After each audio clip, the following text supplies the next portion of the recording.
Muito obrigada. Eu realmente também estou emocionada desde o louvor. Vou ver se paro de chorar aqui para falar alguma coisa. Realmente, missões está no nosso coração. Eu quero contar um pouco o meu testemunho, né, de como tudo começou aqui com a Igreja da Paz. Eu sei que vocês já ouviram essa história no curso da membresia, mas eu queria compartilhar com vocês, né? Meu pai contava a história para a gente de como, quando ele ainda era agricultor lá nos Estados Unidos, e ele assim de tardezinha, depois de ter trabalhado o dia todo, ele estava levando o trator de volta para casa, e ele ouvia Deus falar com ele, e Deus falava assim: filho, você tem tudo o que você quis na vida, mas e as milhares de pessoas que moram além do mar, que nunca ouviram do meu amor, estão morrendo e indo para o inferno? E aquilo comovia o meu pai. Ele sabia que Deus estava chamando para ser um missionário.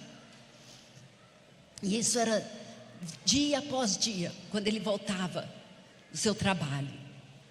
Aí ele chegou que sempre foi um homem muito submisso.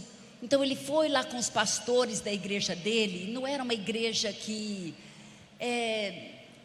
eles não tinham muita visão missionária.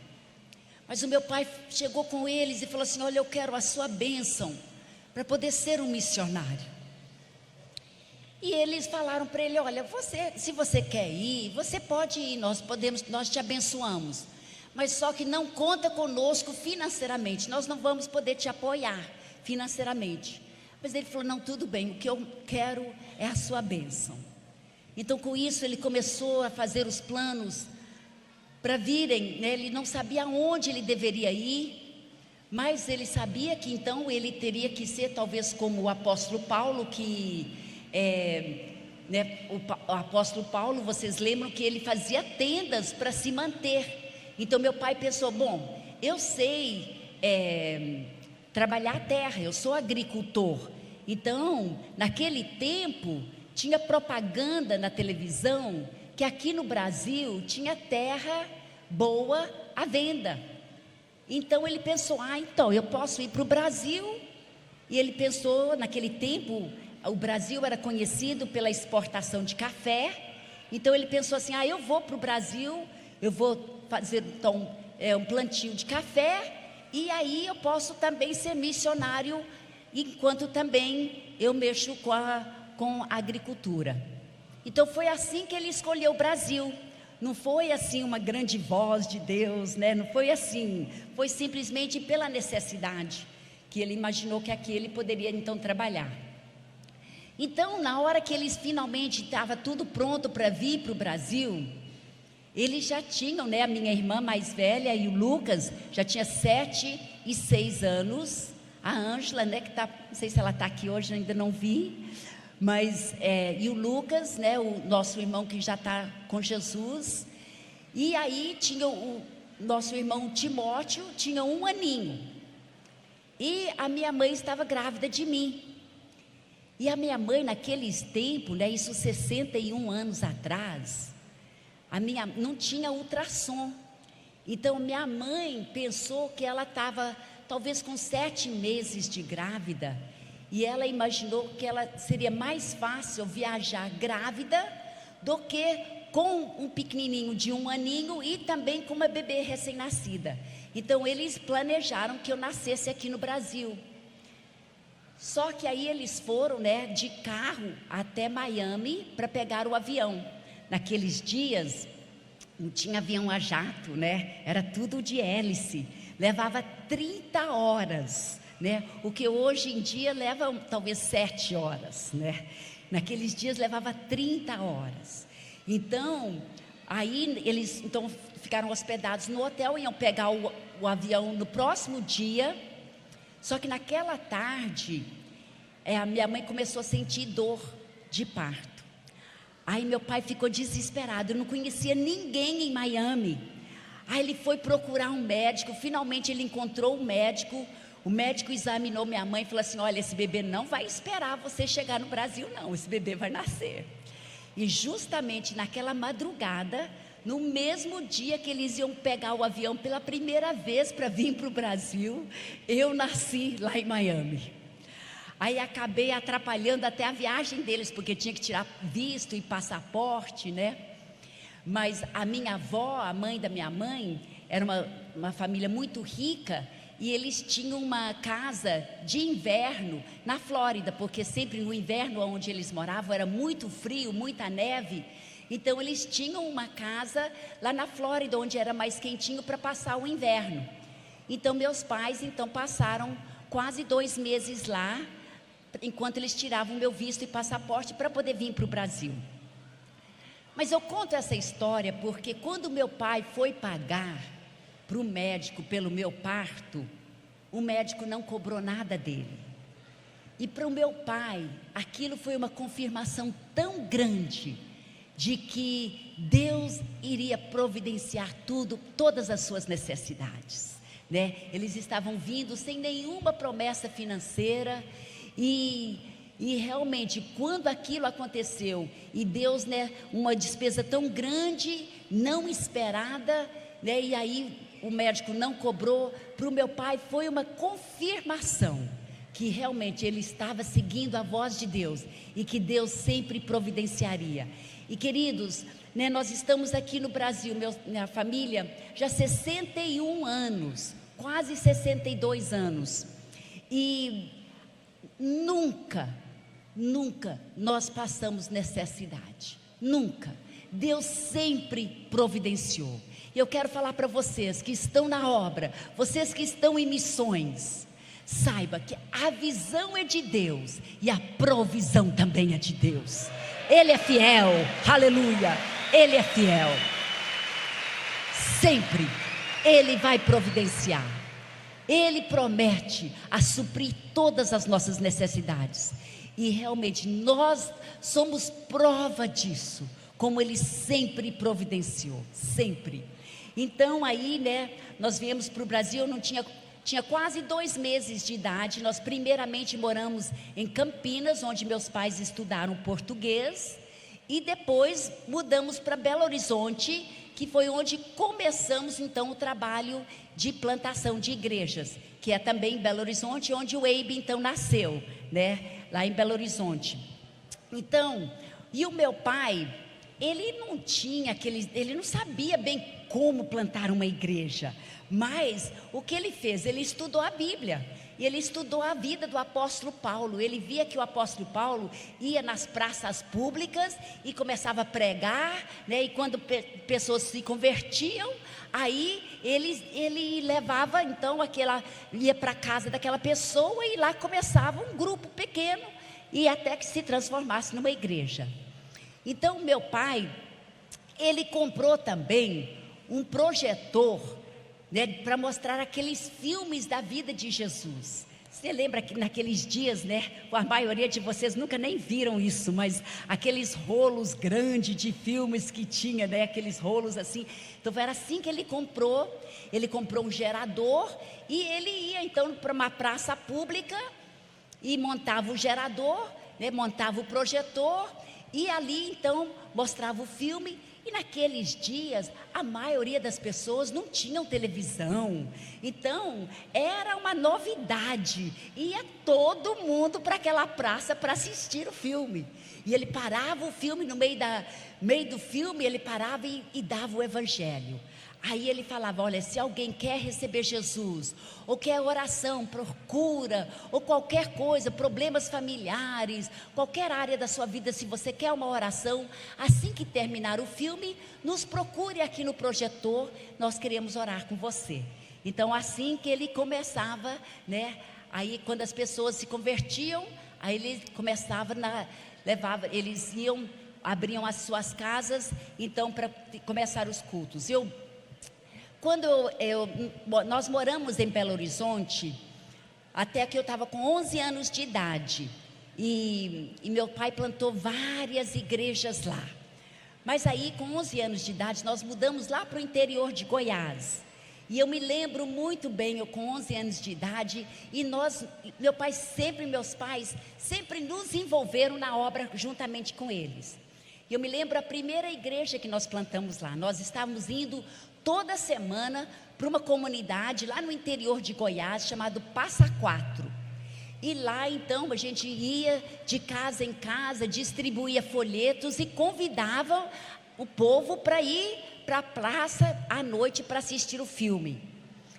Então aí, né, chegava aquela multidão de pessoas, só que domingo após domingo, ninguém estava aceitando Jesus. Ninguém. Foi assim uma morte espiritual. E meu pai chegou a pensar assim: bom, a Bíblia diz que se eles não te receberem, para sacudir o pó, né, do seu pé e ir para outra comunidade. Então ele decidiu: olha, eu vou mais uma vez, só aqui em Passa Quatro. Se ninguém se converter, nós vamos então procurar começar em outra comunidade. E naquele domingo que nós estávamos indo, né, de porta em porta, nós chegamos numa certa casa e esse senhor nos convidou a entrar. Então nós entramos e o meu pai começou a pregar o evangelho então para ele, né? Bem claro, bem simples. Aí, depois que meu pai pregou o evangelho, esse senhor, o nome dele era Antônio, ele falou assim: o senhor tem que ouvir a minha história. Aí o senhor Antônio foi contar para o papai que ele tinha sido o presidente de um centro espírita numa outra comunidade não longe de lá. E que lá ele tinha muitas pessoas que estavam seguindo o espiritismo com ele. Ele era o presidente, ele era o líder. Só que ele falou que as coisas começaram a se bagunçar. Os demônios começaram a perturbá-lo. Ele chegou a ficar louco. Ele foi parar no hospício. Aí depois de acho que mais ou menos 1 ano no hospício, quando ele finalmente melhorou, ele saiu de lá. Ele foi lá naquele prédio dele, que era o centro espírita, nessa outra comunidade, e lá no meio daquele prédio, ele se ajoelhou, e ele clamou a Deus. Ele falou: Deus, se o Senhor existe, mande um dos teus filhos para minha casa, para me falar do Senhor. E naquele dia, o meu pai estava lá na casa dele, falando de Jesus para ele. Esse senhor então, ele recebeu Jesus e ele falou: o senhor tem que ir comigo para essa outra comunidade chamada Brasilinha, aonde tem aquele prédio ainda, aquele centro espírita. O senhor tem que ir lá, porque aquelas pessoas não conhecem a verdade. Então eles acertaram um dia para ir, né? Então nós fomos. Quando chegamos nessa comunidade, onde ele tinha nos instruído como chegar lá, meu pai parou o carro e perguntou. Ele falou assim: nós estamos procurando a comunidade chamada Brasilinha. Ele falou: é aqui mesmo. Meu pai ficou até triste, porque só tinha poucas casas, uma igrejinha católica, não tinha quase ninguém. Ele pensou: mas é isso? Aí ele falou assim: mas tem aqui um centro espírita? Eles falaram: sim, é aquele prédio bem ali. Aí meu pai foi lá, e realmente o senhor Antônio tinha ido adiantado e tinha convidado todos os seus, né, os adeptos lá, que eram seus fiéis lá do centro espírita. E não demorou, o estacionamento lá daquele prédio ficou cheio.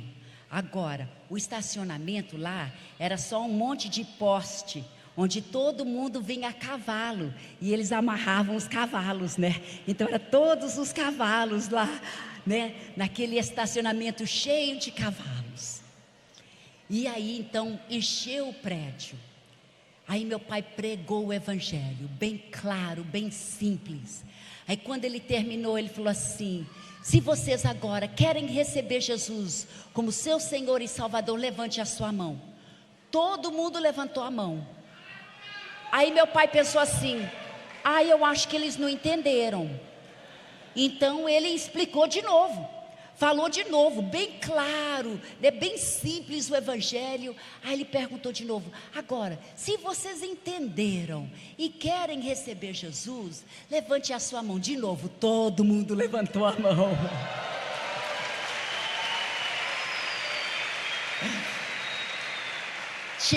Tinha um velhinho sentado lá na frente e ele falou assim: a gente quer, é que a gente não sabe como. Mas naquela noite nasceu uma nova igreja, aleluia, aleluia. Essa igreja é forte, queridos, até hoje. Eu estou sempre em comunicação com o pastor de lá. É uma igreja forte. Aquele prédio que era o centro espírita se tornou então a nossa igreja, né? E aí depois ficou muito pequeno. E eu não sei se eles usaram como salão para as crianças. Eu sei que construíram um prédio grande e agora é uma igreja forte, muito avivada lá ainda em Brasilinha, glória a Deus.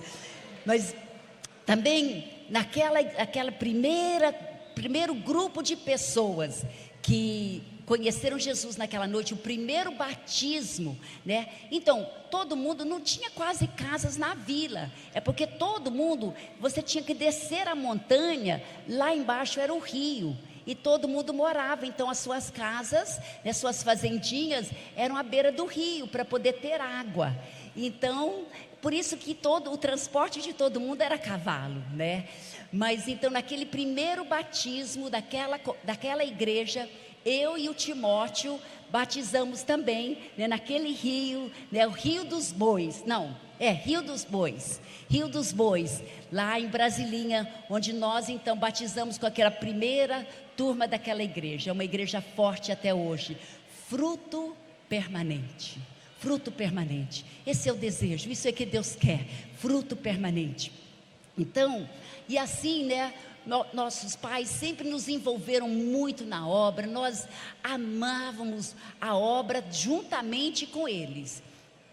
E eu me lembro que eu era adolescente, né, quando a gente morava lá em Goiás, e eu amava andar a cavalo. Então, durante as minhas férias, eu estudava numa escola da Missão Novas Tribos, mas aí durante as minhas férias, passava de semana lá em Brasilinha, porque eu amava andar a cavalo, eu andava a cavalo, aí eu parava nas casas dos irmãos, a maioria era analfabeto, eu lia a Bíblia com eles, orava com eles, tomava um cafezinho, e aí montava o cavalo de novo para ir, né, e passava o dia assim. Cheguei numa certa fazendinha um dia, e eles perguntaram assim para mim: ei, Rebeca, você não sabe dar injeção? Agora, eu tinha talvez 13, 14 anos nesse tempo. Eu nunca tinha dado uma injeção em gente. Mas nós tínhamos um macaco, que era um bichinho de estimação nosso. Eu já tinha dado uma injeção no macaco e eu tinha dado uma injeção no nosso cachorro. Aí eu falei para eles: olha, se não for na veia, se for só no músculo, eu acho que eu dou conta, né? Eu era muito corajosa. Aí naqueles dias eram aquelas seringas pesadas de vidro, né? Que não era como igual agora os descartáveis, né? E tinha que esterilizar e tudo. Aí aprontei lá a seringa, enchi com remédio. Aí fui e apliquei a injeção. Era um senhor, um velhinho, magrinho. Quando eu fui aplicar a injeção no braço dele, ele era tão magro que a agulha pegou no osso.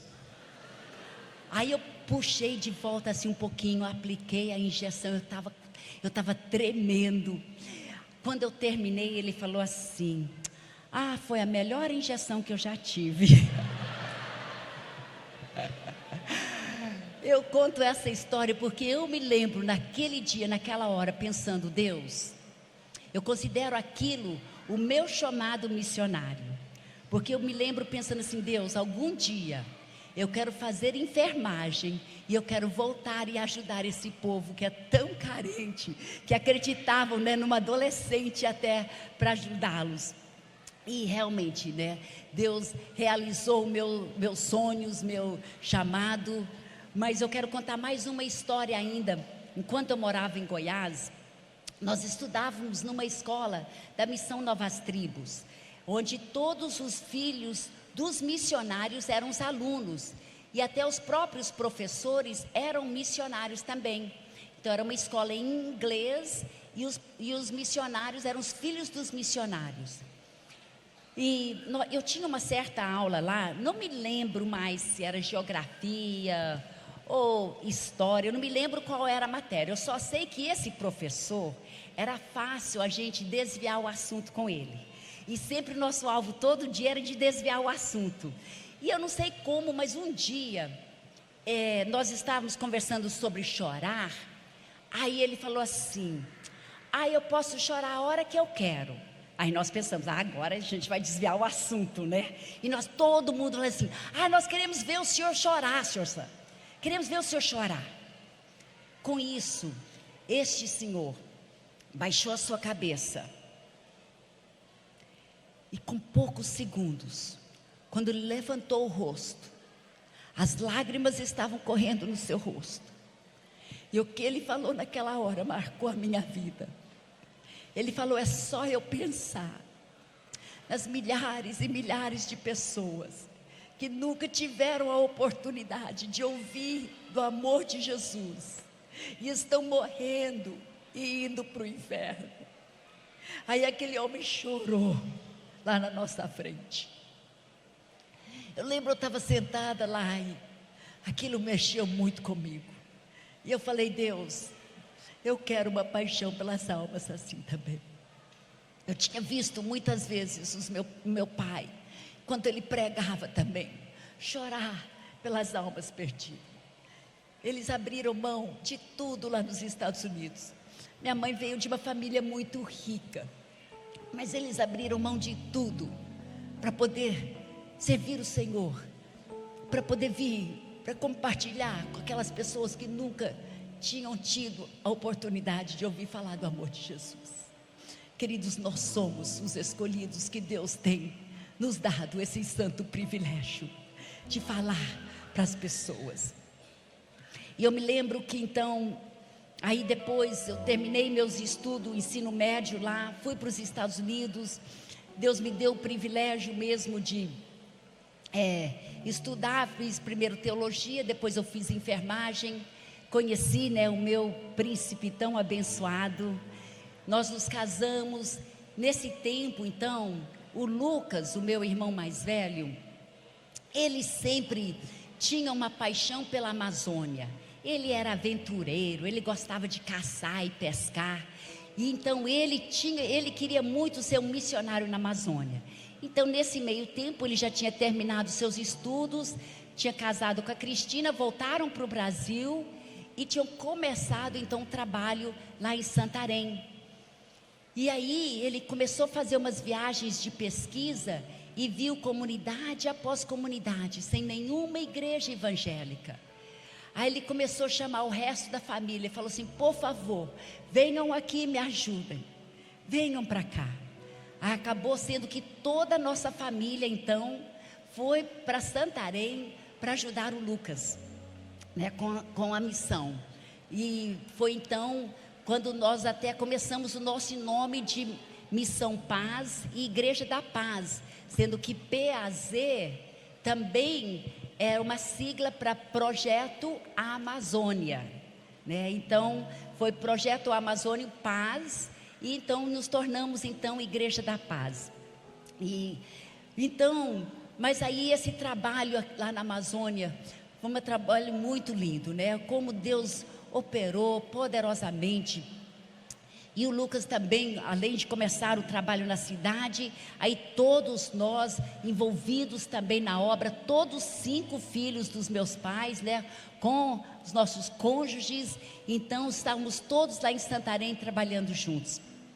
E eu me lembro uma vez, quando um obreiro chegou com o Lucas lá dos Ribeirinhos, e ele falou com o Lucas assim, ele estava começando uma igreja, numa comunidade lá nos Ribeirinhos, e ele falou assim: ai pastor, nós precisamos tanto de um som lá para a nossa igreja.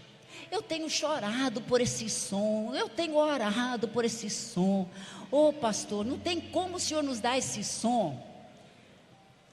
A gente tem chorado por isso, nós temos clamado por isso. Aí o Lucas virou para ele e falou assim: amado, você está chorando pela coisa errada. Começa a chorar pelas almas perdidas, que Deus vai providenciar o seu som. Foi essa assim o ambiente em que a nossa igreja, né, aqui tem crescido, sempre uma paixão pelas almas, né, e sempre aquela coisa de se dar totalmente pelas almas, pelo trabalho. Eu me lembro, uma vez, eu estava numa viagem nos Ribeirinhos, eu estava até traduzindo para o Dr. Carl Horton, que é aquele que nos ensinou tanto sobre o discipulado 1 a 1, e ele então, eu estava traduzindo para ele lá nos Ribeirinhos, quando o Lucas, o meu irmão, que era o diretor da missão, ele então estava voando, ele estava indo para lá, ele usava uma ultraleve para supervisionar os trabalhos, porque era bem mais rápido do que o barco. E então ele foi lá, que ele estava querendo conversar comigo sobre um obreiro nosso que estava doente, só que eu não cheguei a falar com ele, porque lá eu estava na minha frente, eu estava no barco com uma equipe, estávamos no horário de meio-dia, estávamos descansando, eles estavam querendo pescar, então estavam pescando, e o aviãozinho do Lucas veio, né? Só que lá na nossa frente o aviãozinho dele caiu, e foi quando o Lucas então foi promovido para a glória. Eu lembro que aquele dia foi um dia horrível, quando nós vimos aquele avião cair, nós fomos até lá, eu ainda pulei na água tentando salvá-lo, só que eu não consegui achar o corpo dele. E depois de, né, ele estava com um passageiro com ele, graças a Deus o outro passageiro sobreviveu, era um canadense, né, está bem até hoje, graças a Deus, mas o Lucas, né, passou naquele dia para a eternidade. E eu me lembro que depois da gente procurar pelo corpo dele por mais ou menos meia hora, eu finalmente tive que fazer uma decisão e deixei um dos nossos barcos lá e o outro barco, falamos, vamos voltar para Santarém, né? E levamos o canadense, tinha se cortado, então levamos ele de volta para Santarém para ser tratado. Mas eu me lembro, naquele barco, eram ainda 6 horas de viagem para chegar em Santarém. Eu lá em cima do barco, orando, chorando, e pensando assim, Deus, por que isso? Por quê? O Lucas tinha 44 anos de idade, estava mesmo, né, só começando a obra, estava tão boa a obra e tudo. Mas sabe, enquanto eu estava lá em cima naquele barco, Deus falou tão forte para mim, aquele versículo em João, deixa eu ler aqui para vocês, em João 12, versículo 24, que diz o seguinte, João 12, 24, onde ele diz assim, digo-lhes verdadeiramente que, se o grão de trigo não cair na terra e não morrer, continuará ele só, mas se morrer, dará muito fruto.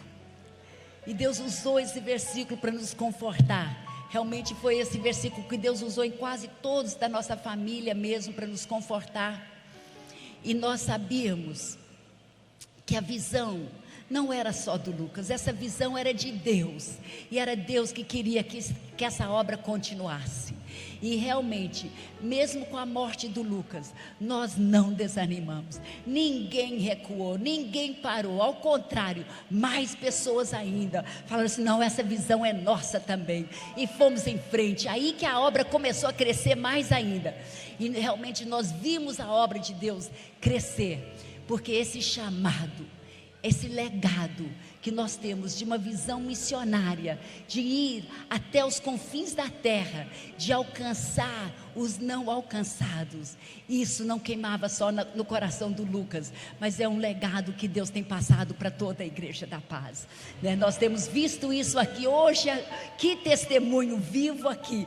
Todos vocês, não só aqui, mas todos vocês, né, estão aqui apaixonados pelas almas perdidas, né? Isso é um legado tão grande, queridos. E assim, para mim, por isso que eu me emocionei desde o início do culto, né? De ver vocês, todos vocês. Eu tenho certeza que o meu pai a minha mãe, o Lucas, né? Eles estão vendo o que Deus está fazendo aqui no Ceará. Eles estão regozijando conosco por causa disso. Glória a Deus. Glória a Deus.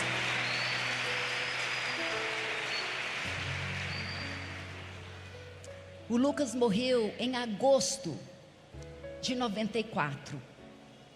Em 95, em julho de 95, acho que com certeza o pastor Sandro deve lembrar, nós fizemos nosso primeiro congresso no estágio lá de Santarém. Foi quase um ano depois da morte do Lucas. E eu me lembro entrando lá naquele estágio e sentando lá naquela arquibancada e vindo milhares e milhares de pessoas entrando. E assim a gente ainda sentindo muita saudade do Lucas. E eu me lembro, eu olhei para o céu e falei assim: Deus, deixa o Lucas ver como o Senhor o usou, para como já está grande, olha só essa multidão agora de pessoas. E naquela hora Deus me deu uma visão. Ele me mostrou como se fosse o Lucas pegando alguns pauzinhos, juntando uns toquinhos e riscando um fósforo e começando uma pequena fogueira. Aí aquela pequena fogueira, nós começávamos a colocar mais lenha naquela fogueira e aquela fogueira começava a crescer. E aquela lenha ficava crescendo, aquela fogueira ficava crescendo e nós colocando mais lenha e a gente abanava e jogava gasolina e aquele fogo cresceu e se tornou uma grande fogueira. Aí ele me mostrou que nós pegávamos essas lenhas incendiadas e com elas começávamos novas fogueiras, né? Porque é muito mais fácil começar uma fogueira já com a lenha incendiada do que ter que começar a riscar o fósforo de novo. Ele falou para mim: vocês não vão precisar riscar o fósforo de novo, aqui vocês já vão tirar essas lenhas incendiadas. E nós começávamos uma nova fogueira e essa fogueira ficava crescendo. E essa primeira fogueira nem sentia quando a gente tirava, porque tinha constantemente mais lenha jogada naquela fogueira. E aí a gente pegava de lá e começava novas fogueiras e ficava tirando e começando novas fogueiras. E aí daí um pouco, aquelas fogueiras novas que nós começávamos, elas começavam a crescer também, crescer e se multiplicar. E aí a gente via aquelas fogueiras se multiplicando. E aí eu vi como se fosse a Amazônia toda incendiada e de lá espalhando para o resto do Brasil e para todo mundo. Aleluia, aleluia, aleluia. Queridos, isso foi em 95 e olha só, vocês agora são essas tochas acesas, vocês são essas lenhas incendiadas, vocês são essas pessoas. E é daqui, né, essa grande fogueira que Deus tem já feito aqui em Fortaleza e já estão espalhando para todos os municípios do Ceará. E aí de cada município espalhando para que todas as comunidades do Ceará serão alcançadas. E não vai demorar, igual o pastor falou, daqui do Ceará, né, vamos alcançar o resto do Nordeste. E depois do Nordeste vamos ficar espalhando. E daqui vamos estar enviando às nações da terra. Aleluia, aleluia, aleluia. Queridos, Deus falou, né, vamos olhar aqui em Atos 1:8. Atos 1:8 diz: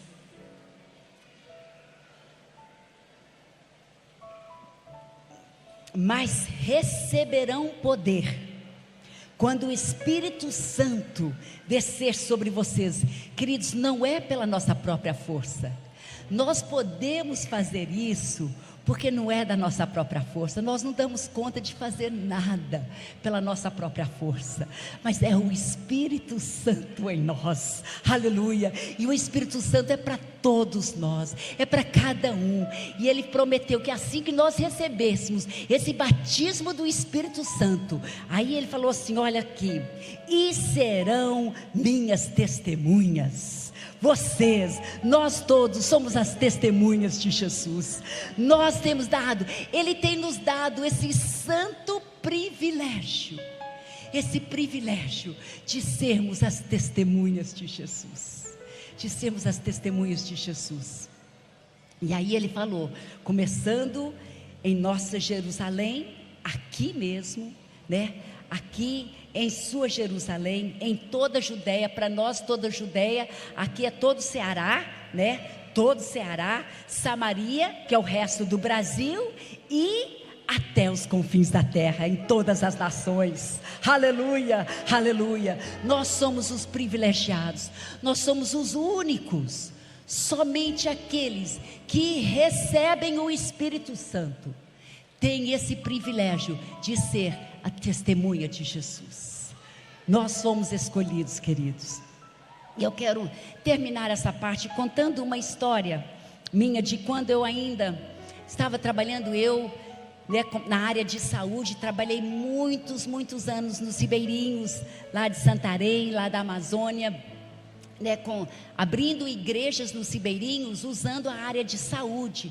Então a gente tinha o barco, né, o barco de saúde. Então nós íamos nas comunidades, atendíamos durante o dia, e aí à noite a gente fazia o culto evangelístico, e às vezes mostrávamos o filme Jesus e tal, e aí ficávamos, o nosso alvo sempre era de ficar naquela comunidade até que várias pessoas recebessem Jesus, e a gente já deixava uma célula implantada, e aí sempre um obreiro para poder continuar, para que aquela célula então se tornasse então uma igreja local. Sempre o nosso alvo foi de plantar igrejas. Então uma certa vez nós estávamos no barco andando e passamos por uma comunidade que nunca tinha aceito da gente entrar lá. Tinha algumas comunidades que sempre nos aceitavam, mas algumas eram muito resistentes. E essa uma comunidade, ela nunca tinha deixado a gente entrar lá com a nossa clínica. Então, mas nesse dia, quando estávamos passando na beira do rio, tinha um senhor lá na beira do rio, e ele, né, fez sinal para a gente parar. Então nós prontamente paramos. Aí ele falou assim, que ele estava com o filho dele doente e queria saber se nós poderíamos tratar o filho dele. Ele sabia, pelo nosso barco, ele sabia que a gente fazia as clínicas. Aí nós falamos, claro, seria uma honra a gente poder cuidar do teu filho, e se o senhor quiser, ele era o presidente da comunidade. Aí falamos, se o senhor aceitar, a gente poderia montar a clínica, atender todo o seu povo aqui durante o dia. Aí à noite nós gostaríamos de usar o salão comunitário, que era um salão de futebol deles. Eu falei, nós gostaríamos de usar o salão então para mostrar o filme Jesus para a sua comunidade. E ele na hora aceitou, porque o filho dele estava muito doente. Então nós aproveitamos, né? Primeira pessoa que eu fui atender foi o filho dele. Atendemos muito bem, passamos o dia lá atendendo as pessoas. Quando chegou de tardezinha, na hora, então, aí os rapazes lá do barco pegaram o projetor, o gerador, levaram tudo lá para o salão comunitário e começaram a montar o projetor. Só que quando eles começaram, o irmão do presidente da comunidade entrou lá, só que ele estava bem embriagado. E ele estava bem embriagado. Ele falou assim, olha aqui, nós não queremos vocês aqui não, nós vamos matar vocês, nós já temos nossa religião, nós não queremos outra religião aqui não, se vocês fizerem qualquer coisa aqui, a gente vai te matar. E na realidade aquele povo, ele não teria coragem de fazer qualquer coisa se ele tivesse bem, são. Mas para poder criar coragem para fazer as coisas, eles bebiam. E quando eles estavam bêbados, eles ameaçavam e faziam mesmo. Então, para eles não valorizavam a vida. E era, né, qualquer coisinha matava mesmo. E aí, quando estavam embriagados, tinha coragem de fazer. Então os rapazes pegaram as nossas, ele estava querendo derrubar o projetor e tudo, então eles pegaram as coisas e levaram de volta para o barco.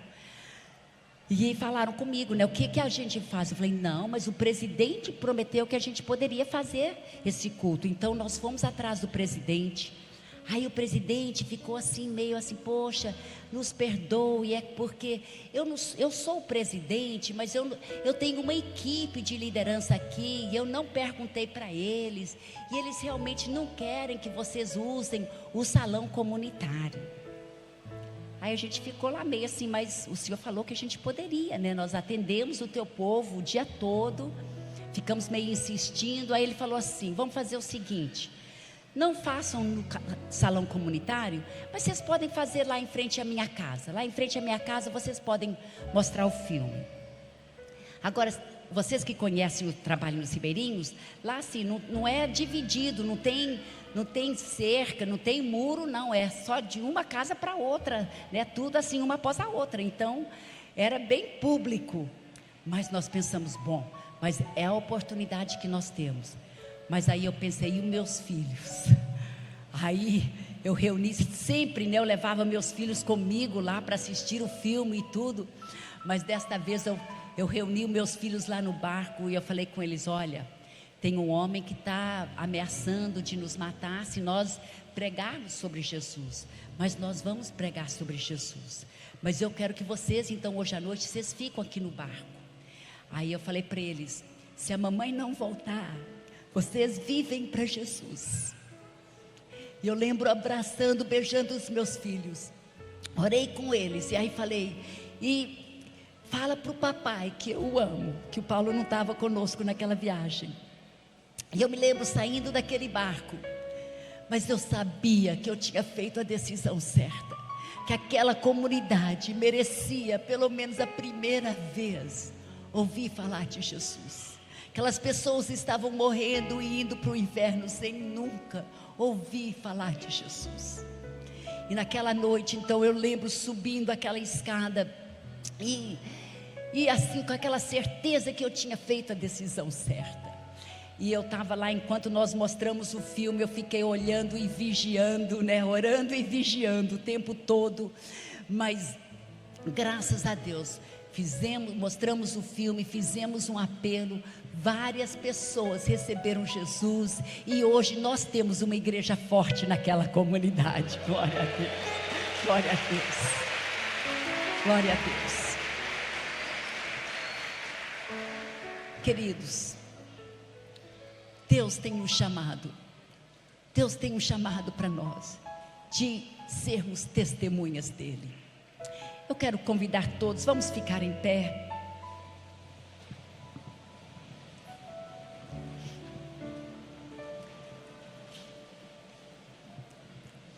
Eu sei que a nossa igreja é uma igreja missionária.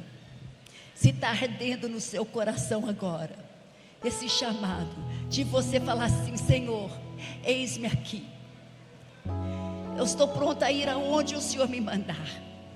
Se for para o meu vizinho, se for para um bairro, até um bairro popular, se for para outra comunidade, se for para outro estado, se for para outro país, Senhor, eis-me aqui. Eis-me aqui. Eu quero convidar todos que estão hoje aqui dispostos a falar: Senhor, eis-me aqui. Nós não vamos olhar para trás, nós vamos olhar para o nosso alvo, que é Jesus. Se você está com isso, essa chama queimando no seu coração, eu quero te convidar. Eu sei que somos muitas pessoas, mas venham até aqui na frente. Talvez podemos empilhar algumas cadeiras. Eu quero te convidar, venham aqui na frente. Eu quero orar com você. Eu quero orar com você, porque a nossa igreja é uma igreja missionária. E eu sei que daqui hoje Deus está tocando no seu coração. Aleluia, Senhor. Aleluia, Senhor. Milhares e milhares de pessoas dizendo: eis-me aqui, Senhor. Ele tem nos escolhido. Se alguém puder ajudar a empilhar aí essas cadeiras, para que as pessoas possam chegar até aqui. Quero que vocês venham mesmo, como um ato de fé, falando: Senhor, eis-me aqui. Não sei aonde Deus vai te mandar. Talvez vai ser só para o seu vizinho, mas talvez vai ser para um país onde você vai ter que aprender uma nova língua, onde não vai ser fácil, onde talvez vai ter perseguição. Muitos países hoje em dia, as pessoas estão morrendo pela causa de Cristo. Será que nós estamos dispostos? Queridos, eu creio mesmo lá no meu íntimo. Se naquela noite, se nós tivéssemos recuados, se nós tivéssemos voltado atrás e falado assim: não, Senhor, eu não quero morrer, eu não quero deixar meus filhos. Se nós tivéssemos amado mais a nossa vida do que ao nosso Senhor Jesus, eu creio que naquele momento foi uma coisa que aconteceu nos ares celestiais. E naquele dia foi quebrado uma maldição que tinha sobre aquela comunidade. Eu creio que se nós tivéssemos recuado, talvez até hoje aquela comunidade estaria fechada para o Evangelho. Mas porque nós amamos mais o chamado do nosso Deus, sabendo que não tem nada melhor do que a gente dar a nossa vida por uma causa tão nobre. Queridos, nós temos uma causa. Essa causa vale a pena a gente viver por ela, e se for preciso morrer por ela. Aleluia. Eis-me aqui, Senhor. Eis-me aqui, Senhor.